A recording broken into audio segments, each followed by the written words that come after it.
Hello guys, welcome back to your channel the students corner. हम लोगों ने last video में एक्सरसाइज 10.3 के लिए बेसिक्स को कवर किया था। आज हम लोग एक्सरसाइज 10.3 के कुछ क्वेश्चंस को सॉल्व करेंगे। स्टार्ट करते हैं। ये रहा एक्सरसाइज 10.3 का first question. Find the angle between the two vectors a and b with magnitude √3 and 2 respectively having vector a dot b is equal to √6. So the question is, देखो question क्या है कि हमें एंगल निकालना है। We have to find the angle between the two vectors. किस vectors के बीच में? Vector a and b। जबकि वेक्टर a का मैग्नीट्यूड √3 है और वेक्टर b का मैग्नीट्यूड 2 है। अब स्टार्ट करते हैं। सबसे पहले वी हैव, देखो हमारे पास क्या क्या गिवन है वो लिख लो। देखो a का मैग्नीट्यूड कितना है? Magnitude of vector a √3 and magnitude of vector b कितना है? 2। And one more thing, and जो a डॉट b दोनों का डॉट प्रोडक्ट है वो कितना हमें गिवन है? √6। So we have magnitude of a is equal to √3 and magnitude of b vector is equal to 2 and a dot b is equal to √6। इतनी चीज़ें हमें गिवन है। अब देखो यूजिंग फॉर्मूला, अब ये बताओ दो वेक्टर्स के बीच में अगर हमें एंगल निकालना है तो हम कौन सा फॉर्मूला यूज करेंगे? The formula is cos theta is equal to a vector dot b vector upon magnitude of a vector into magnitude of b vector. ये था हमारा फॉर्मूला। देखो ये आया कैसे था, मैं एक बार फिर रफ में बता दूं। बिकॉज जो होता था हमारे पास a डॉट b क्या होता था? a dot b is equal to a b cos theta. यहाँ से cos थीटा अगर हमें निकालना है तो a डॉट b और ये दोनों इसके नीचे आ जाएंगे तो cos थीटा आ जाएगा। मोड ऑफ a और मोड ऑफ b। फॉर्मूला क्या है? cos theta is equal to a dot b upon mode of a mod of b। अब इसमें हम वैल्यू पुट कर देंगे। cos theta is equal to a dot b कितना है हमारे पास? √6। मोड ऑफ a कितना है? मैग्नीट्यूड ऑफ a √3 और मोड ऑफ b कितना है? 2। अब हम देखो इसको कैंसिल आउट करने के लिए हम इजी वे में लिखेंगे। तो √3 नीचे है तो हम ऊपर भी इसको 6 को कैसे लिख सकते हैं? 3 × 2। ये √3 × √2। अब देखो ये √3 तो ऑलरेडी लिख दिया। अब देखो 2 को कैसे लिख सकते हैं हम क्या 2 को ऐसे नहीं लिख सकते? √2 × √2, ये भी तो 2 के बराबर है। हम इस 2 की जगह क्या लिखेंगे? √2 × √2। तो अब देखो ये √3 से √3 कैंसिल हो गया, एक √2 से एक √2 चला गया। हमारे पास क्या बचा? cos theta is equal to ऊपर 1 रह गया और नीचे क्या बचा? √2, 1/√2। अब अगर हमें देखो एंगल जो कि थीटा निकालना है, थीटा निकालने के लिए इस cos को उधर भेजेंगे तो cos इनवर्स 1/√2। और अब देखो cos में 1/√2 किसकी वैल्यू होती है? ये होती है π/4 की। cos इनवर्स 1/√2 क्या बन जाएगा आपका? π/4। ये हो गया हमारा आंसर। और हम इसको चाहें तो डिग्री में भी लिख सकते हैं। π/4 यानी 180/4 और ये क्या होता है? 45। बिकॉज cos 45 की वैल्यू 1/√2 होती है। cos इनवर्स 1/√2 किसके बराबर होगा? 45 के। ये हो गया हमारा question number 1 finish. I hope आप लोगों को क्वेश्चन नंबर 1 अच्छे से समझ आ गया होगा। एंड अगर आप लोगों ने इसके पहले की वीडियो नहीं देखी है तो उसको देख लीजिए, उसमें सारे बेसिक्स कवर हैं। इसको नोट कर लीजिए। हम लोग करेंगे क्वेश्चन नंबर 2। तो अब हम देखेंगे क्वेश्चन नंबर 2। क्वेश्चन नंबर 2 क्या है कि find the angle between the vectors i-2j + 3k and 3i-2j + k। हमें क्या करना है? हमें दो वेक्टर्स के बीच का एंगल फाउंड करना है। We have to find the angle between the two vectors and the vectors is let a vector is equal to this and b vector is equal to this. देखो first vector क्या है हमारे पास? i-2j + 3k। हमने मान लिया कि इसको क्या मान लिया हमने? वेक्टर a एंड सेकेंड वाले को मान लिया vector b। Vector b is equal to 3i cap - 2j cap + k cap. अब देखो इतना तो हम जानते हैं कि जब हम इसमें फॉर्मूला लगाएंगे तो फॉर्मूला क्या होगा? फॉर्मूला होगा cos theta is equal to a dot b upon mode of a mod of b।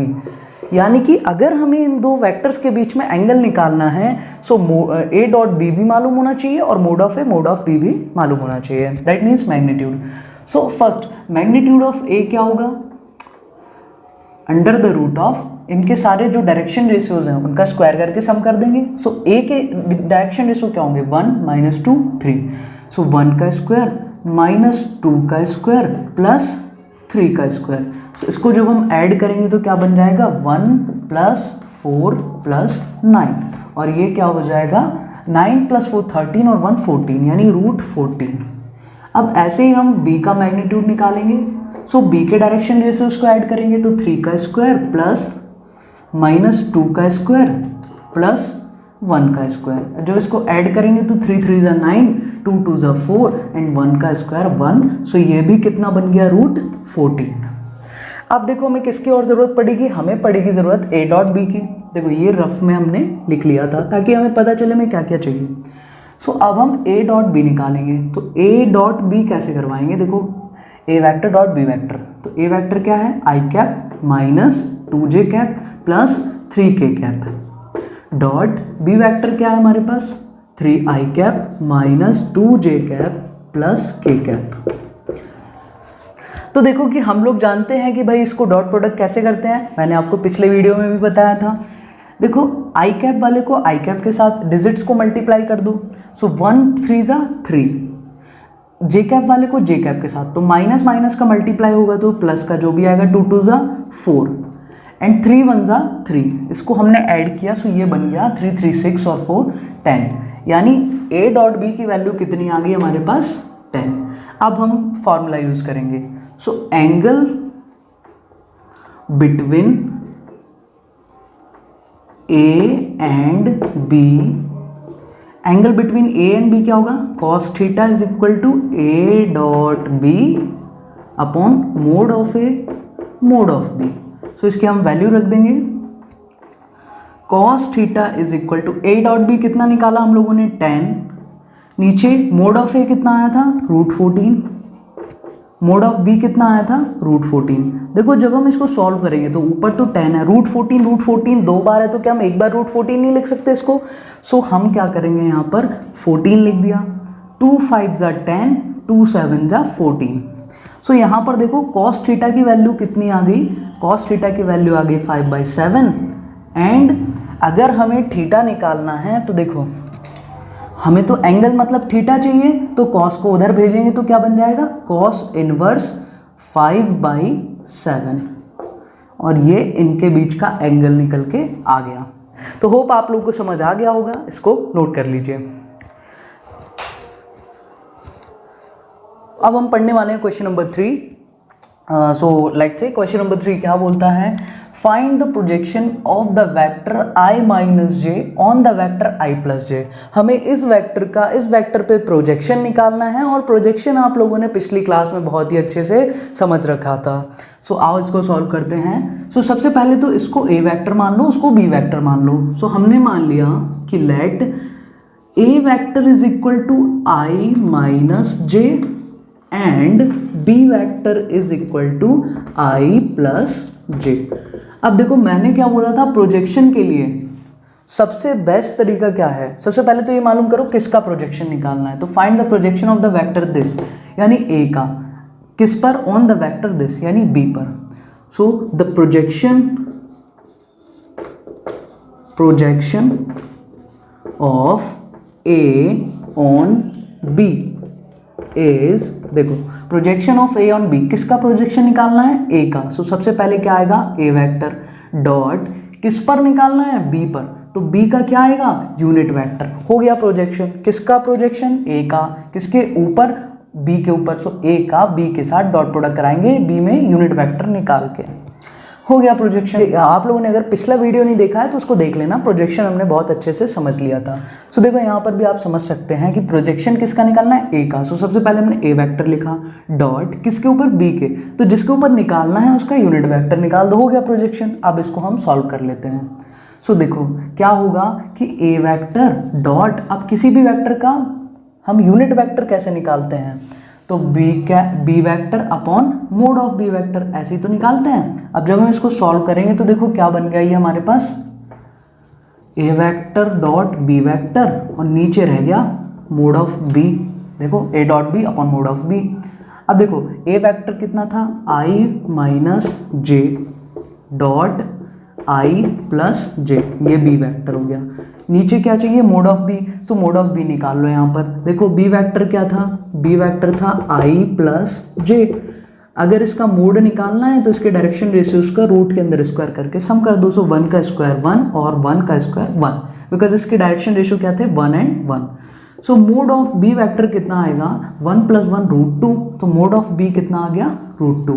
सो यहाँ पर हम वैल्यू रख देंगे, यहाँ पर ये √2 रख दिया। अब देखो आई कैप का आई कैप से मल्टीप्लाई, सो 1 1 जा 1 एंड बी कैप का जे कैप से, सो -1 इंटू +1, सो माइनस प्लस का मल्टीप्लाई होगा तो यहाँ पर क्या आएगा, -1। नीचे क्या है, √2, 1 - 1 ये तो 0 हो गया, और 0 है तो नीचे कुछ लिखने की ज़रूरत नहीं है। सो देखो फाइनली कितना आया प्रोजेक्शन हमारा, 0। So projection of this vector on this vector is equal to 0। अगर प्रोजेक्शन में आपको कोई दिक्कत आ रही है तो आप इसके पीछे वाला वीडियो अच्छे से देख लेना, वहाँ पर प्रोजेक्शन आपका बिल्कुल क्लियर हो जाएगा। एंड ये टॉपिक्स बहुत ही हल्के से टॉपिक्स हैं, होप आप लोग को अच्छे से समझ आ रहे होंगे। सो इसको आप नोट कर लीजिए। तो अब हम लोग देखेंगे क्वेश्चन नंबर 4 एंड देखते हैं क्या है। Find the projection of the vector i + 3j + 7k on the vector 7i - j + 8k।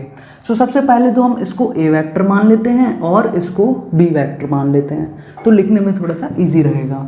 So let vector a is equal to i + 3j + 7k and vector b is equal to 7i - j + 8k। सो अब देखो हमें क्या करना है, find the projection of the vector this on the vector that. हमें a का b पर प्रोजेक्शन निकालना है। So projection of a on b, तो देखो कैसे निकालते थे, प्रोजेक्शन किसका निकालना है, a का। सो a वेक्टर डॉट किसके ऊपर, b वेक्टर के ऊपर, तो हम b का क्या करेंगे, मैग्नीट्यूड यूनिट वेक्टर निकाल देंगे। सो हमें देखो किसका वेक्टर प्रोजेक्शन करना है, a का। सो a वेक्टर डॉट किसके ऊपर, b के ऊपर। सो b का हमें क्या करना है, यूनिट वेक्टर, हो गया प्रोजेक्शन। अब इसको सॉल्व करेंगे। सो a वेक्टर को जैसे कि तैसा डॉट किसी भी वेक्टर का यूनिट वेक्टर कैसे निकालते हैं, vector upon magnitude of that vector. So अब जब हम इसको देखेंगे तो ये किस तरीके से दिखाई देगा, a vector dot b vector upon mode of b vector. So यहाँ से हम देखो मोड ऑफ b वेक्टर निकाल लेते हैं। तो b वेक्टर क्या था हमारे पास, 7i - j + 8k। तो मैग्नीट्यूड ऑफ b वेक्टर क्या होगा, देखो अंडर रूट के अंदर इसके डायरेक्शन रेशियो का स्क्वायर करेंगे। सो डायरेक्शन रेशियो क्या है, 7 - 1 8, तो 7 का स्क्वायर -1 का स्क्वायर और 8 का square. So magnitude of vector b is equal to 7 का स्क्वायर 49, 1 का स्क्वायर 1, 8 का स्क्वायर 64। अब देखो जब हम इसको ऐड करेंगे तो क्या आएगा हमारे पास, 49 + 1 50, 50 और 60 कितना होगा, 114। सो यहाँ पर हमारे पास मैग्नीट्यूड ऑफ b वेक्टर निकल के आ गया। होप आप लोग इसको आसानी से समझ पा रहे होंगे। एंड देखो अभी तक आप लोगों को ये चीज़ें निकालना तो इजीली समझ आ गया होगा एंड क्वेश्चंस भी इजीली समझ आ रहे होंगे। बहुत ही इजी क्वेश्चंस हैं, कोई भी टफ लैंग्वेज नहीं है। सो इसमें हम अब वैल्यू पुट करेंगे। देखो a vector i cap + 3j cap + 7k cap dot, इसका डॉट प्रोडक्ट कराएंगे b वेक्टर के साथ। b वेक्टर क्या है, 7i cap - j cap + 8k cap. अब देखो नीचे क्या था, मैग्नीट्यूड ऑफ b वेक्टर, जो कि हम निकाल लिया, कितना आया, 114। अब देखो इसको सॉल्व कर दो। सो i का i के साथ मल्टीप्लाई, 1 × 7 क्या आएगा, 7। अब क्या करना है हमें, j का j के साथ। सो 3 × -1, तो ये क्या बनेगा, -3। अब 7 का मल्टीप्लाई 8 के साथ, तो 7 × 8 = 56। तो देखो अब जब नीचे क्या था, रूट में 114, सो इसको जब हम सॉल्व करेंगे तो 7 में से 3 जाएगा, 4 बचेगा, और 56 में 4 ऐड करेंगे तो 60, और नीचे रूट 140, और ये आ गया हमारा projection of A on B. So hope आप लोगों को क्वेश्चन नंबर 1 to 4 बहुत ही अच्छे से समझ आ, एंड अगर थोड़ी भी दिक्कत है तो आप इसके पहले का वीडियो देख लेना, सारी चीज़ें क्लियर हो जाएंगी। सो इस छोटे से वीडियो को यहीं पर ख़त्म करते हैं, एंड नेक्स्ट वीडियो में हम करेंगे क्वेश्चन नंबर 5 टू स्टार्ट करेंगे।